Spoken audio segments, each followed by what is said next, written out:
Hi, welcome to Window on the World. I'm your host, Kristen Hanna. This program focuses on international studies here at Missouri Southern. The hope is to promote education beyond borders to enhance the college experience. Accompanying me today in studio are three students, Kyle Prisock, Kierstyn Hillman, Stephen Holman, and also the director of the Institute of International Studies, Chad Stebbins, as they talk about their travels across Europe. So how are you guys today? Good. Great. Good. Awesome. So can you give me a brief overview of your guys' trip to Europe? Where exactly did you guys go and for how long? We started off in Paris, France for a week, and then we traveled to Barcelona for another week. Okay, so what was the purpose of the trip? What was the premise of going on the trip? For us, going on the trip had to do with exposing the business students to a international experience and allowing them to see other businesses in other countries and how they operate. Mm-hmm. So are all you guys business majors then? Yeah. Are you guys interested in international business then altogether? I don't think I was before the trip, but now it's definitely a consideration. So definitely kind of changed your view of maybe like going abroad Absolutely. to work. Awesome. So you guys started in Paris. What was the first day like in Paris? Well, the first day we immediately got off the plane, put our luggage at the hotel, and then we went to a company that's owned by Leggett & Platt here, actually, called Spectre Tube. It's a company that makes tube lining inside airplanes and jet engine. So we did a little tour of the factory. We learned a little bit about the company, what they do in the company, what the business practices and stuff like that. It was really interesting knowing like the difference between what a French business would do and than an American company would do. It was interesting listening and seeing the factory. They were really nice to us. It was a great seeing the other side of international business. Because at Southern, if you're a business student, you definitely know this. Like every class, you talk a little about international business. International business. It's one thing to read about it, discuss it. Another thing to actually see it in action. So to me, I thought that was kind of cool. Well, it'd be understandable why you guys would talk about international business because you said Leggett & Platt actually owns the company you guys went to in Paris. So that's just kind of an interesting tidbit that you don't think about, that business could really not have borders in that way. Does that make you feel more confident to possibly go abroad and work in the future? It definitely broadens what you think your opportunities are. You know, you think a little bit outside of just your own borders or your own state, and you start to think about the possibilities that might exist even across the ocean to work. So what was some of your guys' favorite parts about the trip? I think seeing the Eiffel Tower in person was really cool because you've just seen pictures and learned about it all throughout, you know, grade school and high school, and then to just be standing in front of it was really cool for me. That's awesome. Did you guys make sure you get some selfies? Yeah. In front of the Eiffel Tower? Oh yes. Oh yes. Okay, so how many students actually went on the trip then? Well, there were 15 students on the trip, primarily business majors, but a few computer information science majors mixed in too, and two faculty members, and again, nearly a week in each city, Barcelona and Paris. And what's always amazing to me is to see how the students grow during the change. During the week. When they arrive, they're a little apprehensive and hesitant to venture out, and some of them got lost. In fact, probably the majority of them got lost at one time or another, which is really a good thing. Not that we encourage them to get lost, but it really puts their problem-solving skills into motion. Can they find their way back? And they always do, of course. But it really puts their skills to the test and requires them to kind of figure things out on their own. And that's one of the concepts of study abroad is students gaining confidence, students gaining problem-solving skills, students able to do things on their own. Becoming more independent. So you talk about getting lost. Paris streets are quite different. They don't really go by as much of a block system as do the States. So can you talk a little bit about the transportation in Paris and also kind of the streetways? It's really interesting because you learn how to navigate a lot of different ways when you don't have, you know, most of us didn't have data when we were overseas, and so you can't just plug it into your GPS and it's not going to tell you just to turn here. You have to learn a lot about where the streets are going and where the subway, how it works, and how you're going to navigate there and back, and you use a lot of landmarks. Yeah. So where all did you guys go in Paris then? You guys went to the Eiffel Tower. What are some other places you went? We went to the Louvre, Louvre, we went to the Orange Museum. I know some people went to the Military Museum, Napoleon Tomb over there. Some people went to the Arc de Triomphe. I know some people try to go to the big catacombs in Paris, but I heard the line was like way too long ago there, so they unfortunately didn't get to do it. You know, just a lot of museums, a lot of places. We really didn't do like much things at a big group. We kind of more like splinter off in like different groups to see other attractions and museums. Now, can you give me like a comparison between the architecture and kind of the history in Paris as opposed to here in the States? We just don't have the same fascination with maintaining what's old as they do. You know, they don't build as many new buildings so much as they want to really preserve what their heritage is, and the American mindset is, you know, new, bigger, faster all the time. And so it was neat seeing buildings that have been there for years and years and years just preserved and able to keep continuing on. Mm-hmm. So do you guys feel like 5 days was enough to get settled in Paris and kind of start feeling comfortable in a way, being able to get around and communicate? I think getting around, by the last part of it, I knew how to navigate the metro for the most part. But just to see everything there is to see in Paris, I think you need a couple more weeks, even on top of that, just to see everything. I mean, the Louvre itself would take you a couple of days to go to, because when I first heard of the Louvre, I thought it was just a normal size, you know, Smithsonian art museum. I didn't realize actually how big it was until I went in. I'm like, okay, I can see how you can spend days in here. Right. Dr. Stebbins did a great talk with us too about not trying to see everything, because if you're so busy running from site to site, you really don't see the country or the people, but to take some time and to sit in the cafes and to talk to the people and to really just experience life and watch them and see how they live. And so part of the great thing about the trip was not trying to see everything, but actually just enjoying where you were. Yeah, because you'd end up seeing probably like more of the inside of the metro than you would actual places. So really great tip. Do you have any other tips then for other students that are studying abroad or even people traveling abroad? Well, Kyle made an excellent point. You know, as Americans, we try to see it all. We try to pack everything into a week. And, you know, Paris is known for its cafes where people just sit and watch people and kind of watch the world go by. You know, that's where Hemingway and F. Scott Fitzgerald and a lot of the other American writers would just hang out and absorb the lifestyle. Mm-hmm. And so, you know, we did plenty of sightseeing and visiting museums and you know, the various attractions, but you kind of have to just really pace yourself. And we always encourage students too to try to get to know as many locals as possible.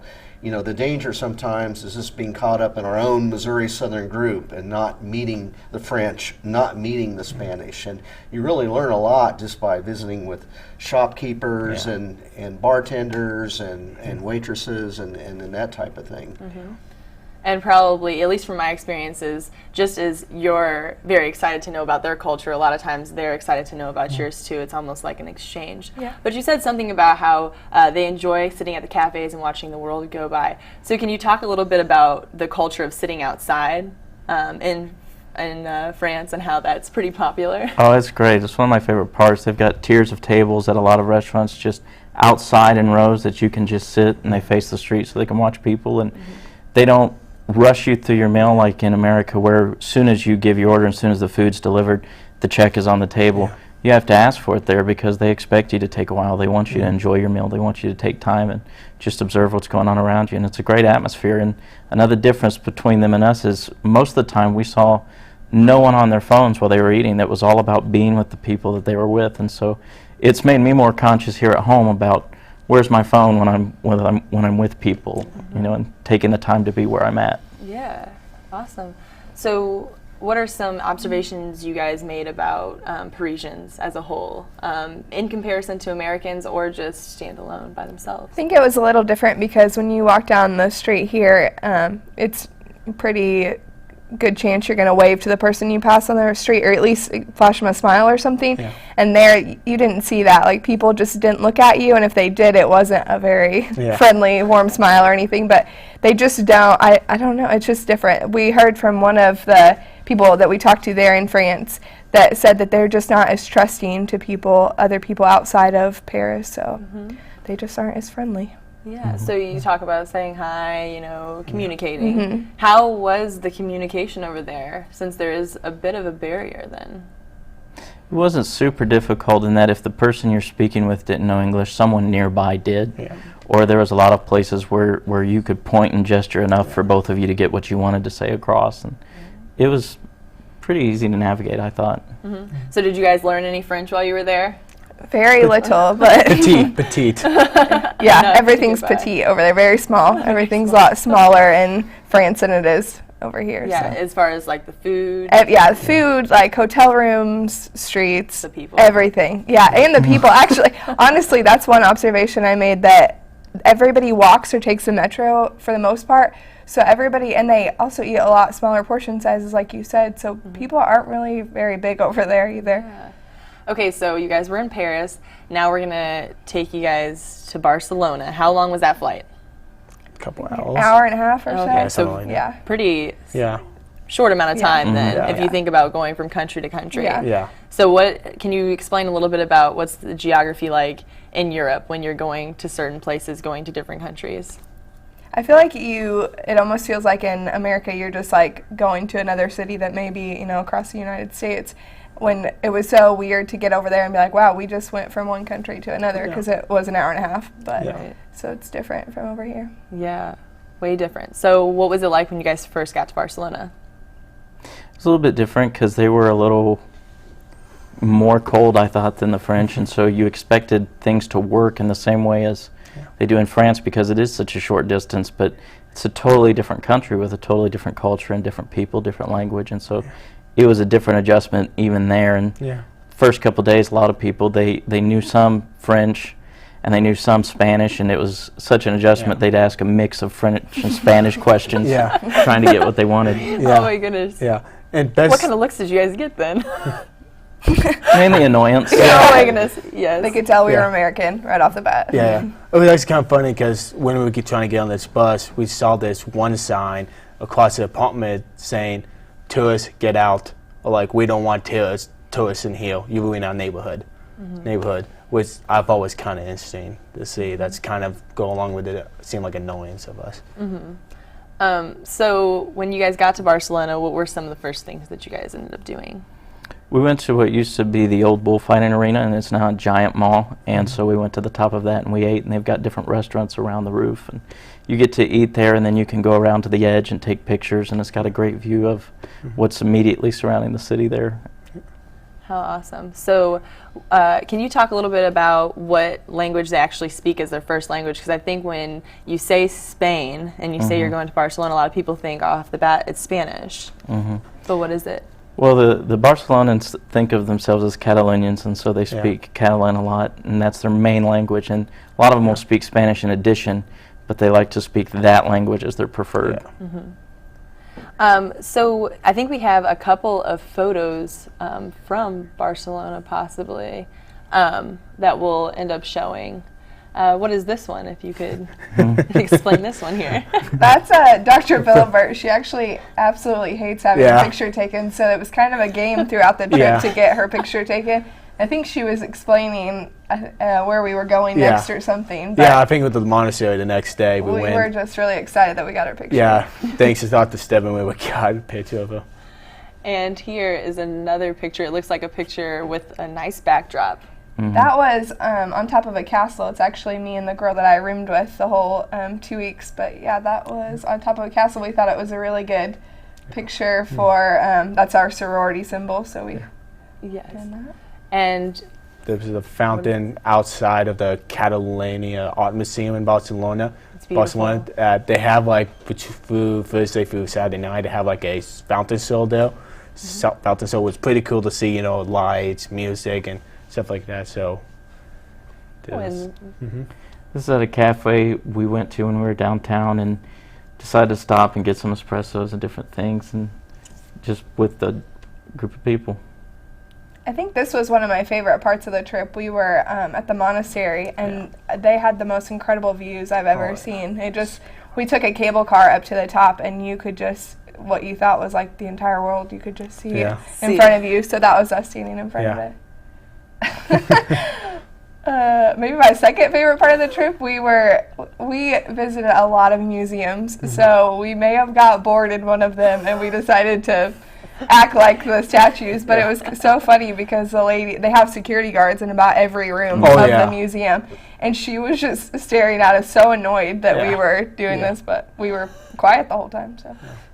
And this was just a group photo outside of the Catalina Art Museum. Just everyone who went on the trip, and as you can see, Dr. Phil not in there because he's taking a picture because, like we said earlier, she didn't like have pictures taken of her. This is in Paris at Versailles, and this is one of the many gardens that you get to tour and you get to see, and it's amazing to see how many different ways they've been able to craft the landscape. Yeah. So you guys were able to go to Versailles then? Yeah. Okay, awesome. So what is this next picture here? This is at Versailles. 4 of the students decided to rent a rowboat for an hour, and they have these huge canals and where people just kind of hang out. And I think the next picture just shows how people enjoy green space in Europe, which was rather unique. You know, here we have parks, but we seldom go to the parks and just lie around in the grass. And they don't have yards in Europe, and so people congregate at these green spaces. And this happened to be probably the best weather we had on the trip. Paris was unusually cold when we were there. We heard it was about 10 degrees cooler than normal. What it is normal. And so this was a Sunday afternoon at Versailles with just beautiful weather. And the people there were just more interested, I think, in soaking up the sunshine than touring the gardens and the palace. Yeah. And this looks like one in front of the Eiffel Tower. Yeah. More Another people. one outside of the Eiffel Tower. Another picture of Dr. Philbud and not just standing around. I think that was one of the colder days. Yeah. I know I wasn't very prepared for it to be really cold. Yeah, in that it looks picture, like I was everybody wearing has their 3 layers of jackets. Yeah, jackets on. Yeah. This was at a house of a friend of Dr. Stebbins named Philip, and his wife Harriet. Harriet Philip is this former French banker who led us in the house to talk us about the difference between what business like in France then compared to America. And Harriet, his wife, is actually American who married Philip. So she talked to us more about the French culture as well. So it was a pretty cool experience. It's awesome that you guys got that. It rained that day that we were out at their house, and we actually were touring a cemetery that was probably the biggest cemetery I've ever been in, and it was awesome, but it was just pouring down rain most of the time. Yes. He gave us this tour of the cemetery, which was great, and you got to see so many famous tombstones of Oscar Wilde and Jim Morris from the Jim Doors. Morris, and it was neat. He was so polite too. It was raining, just pouring, and at one point I said, "Thank you for doing this. Thank you for taking us on this tour, even though it's raining." And he said, "Well, thank you. I hope you don't resent me for it," because he's just supremely polite. Yeah, this is Harriet Rochefort Philippe's wife, and she is an American author. As Stephen mentioned, she's written at least 3 books about French cultural differences, and this is her latest book, which came out a year or 2 ago, and one of our students bought a copy, and she autographed it, and there they are posing. And that's Jake Messer, right? Yeah. Correct, Jake Messer. Yes. And this is me outside of the Shakespeare and Company bookstore, kind of giving a little session on all the famous American writers who used to congregate there. So you guys ended up able to take a tour of the bookstore then? Yeah, That was really cool. That's awesome. And what about this one? I think that was our first day outside of that company he was talking about that Leggett and Platt owns now, and it's Specie Tubes, and so that was after our tour. We're all a little exhausted there because we had been traveling, and we had been up for over 24 hours, and then we took the walk to the company, so it was a long day. Long day. Yeah, by the time we got back to the hotel, I was like out. Like I didn't even went to dinner, I was just out. So this is outside of, that was outside of Napoleon's tomb, and that's at Versailles. It's great. So basically, you guys went to Barcelona after Paris. Can you talk a little bit more about the differences in Barcelona's geography, just to talk a little more about Barcelona? it's a little bit warmer in Barcelona because since it's a little bit further south on like the latitude, I think that's longitude, whatever that geography line is. so it's a little bit warmer than it was in Paris. I think since we was like on top of a mountain, it was more hilly, not as flat as Paris was. So at least that way. It's a lot more mountainous in the terrain. There's a lot more mountains to go to and to see if you want to travel that way. The city kind of lies on a flat area, but it goes up to mountains pretty quick once you venture out. And you guys got to enjoy a day at the beach as Oh, well? Yes, Yeah. that was pretty cool. How was that? That was incredible. It was good. And you get your own experiences there. You know, you get to have different people trying to sell you stuff on the beach, and they're going to try constantly. to barter with you and try to make different deals. And so you get to find that aspect of it too. And it was a really great day. Yeah, it was. So can you talk about the differences in business affairs in Spain compared to America? I think Europe as a whole, we noticed that they value time spent with their family so much more than we do over here. They give them more vacation days, and just everything is set. They're more about time spent with their family than things. Like over here, we have huge houses, huge TVs, huge cars, and they have tiny spaces, but they seem to be 10 times happier than we are with what they have and time spent with their family. So can you talk a little bit about the siestas that they take Yeah, in Spain? it's like definitely a lot of the local business, not necessarily like the big international corporation, but a lot of local business in Spain, like between like 2 and 5 every day to take a siesta, which is that time to just shut down, to just relax, maybe take a nap, just relax, whatever. That's was it go what Kierstyn said, how it's more about, not necessarily about making so much money and buying things, more like just being with family, being with friends, it's enjoying life. Not everybody took one. You know, there was some people's attitude was one man's siesta is another man's fiesta. That's how we took it. Oh, yes. Okay, so did you guys partake in siestas while you were there? Were you too I busy? did. I enjoyed yeah. siesta, and I actually think that we should adopt that back here, but I enjoyed siesta every day. Oh yeah. Yes. Okay, well, what's the difference between the communication barrier from France to Spain? Is there any difference there, or do most people know English? A lot of people know English, especially in French, because they teach it in their schools. And so they at least have kind of a survival English, kind of like a lot of our students have a survival type Spanish. Yeah. And they seem to be a little bit more willing to try to make that connection, to make that communication happen with you in France. Than in Spain, then? Well, also because Spain, since it's not just the normal Spanish like you maybe learn in high school, since the kids have some Catalonian, it's like a Catalonian Spanish, but it's kind of like someone learning English from American school and learning English from England or UK, different dialect stuff. So that kind of had a barrier in Barcelona as well, since it wasn't the Spanish we used to, it's a different dialect in Spanish. I had a little trouble with a few people. They said that like they spoke English, but they told a few of us that our accent was so thick that they really couldn't understand the English we were speaking, I guess because we have a very country accent. They even, like the guy that worked the front desk in our hotel in Barcelona, we were trying to ask him where the post office was, and he was like, oh yeah, postal office eventually. He said, your accent's just so thick I couldn't understand you. So that was interesting. And do you think that comes from them hearing English accents as opposed, or accents from England then, as opposed to hearing people from the States? Well, they get millions of tourists coming through, and I suppose people in Southwest Missouri do speak with a certain twang or drawl. Hey, y'all. And you just have to be sure to articulate clearly, and then you can be understood. Yeah, so there's no kind of discrepancies. So what would you say overall from the trip that you gained as a person? I think just a greater appreciation for cultures and places outside of the United States, and a greater appreciation for the people we went with. There's some people you'd seen them in class here or there, but you didn't really know them, and you get such a great level of friendship with them in those 2 weeks when you come back, and so the whole experience was just incredible. And what did you guys feel like you gained or grew from in this trip? I think personally, I had never been out of the country before and had never experienced anything like that. So when we first got there, it was kind of like a culture shock, like let's stay with the group at all times kind of thing. And like Dr. Stebbins was saying, you really do get a sense of independence right away. I was with a group that got lost the first day we were in Paris and had to find our way back at 11 o'clock at night on a metro that we had been on once or twice that day. So that was something so crazy to me that I myself can, with a couple other people, can find my way back in a country I've never been to. So.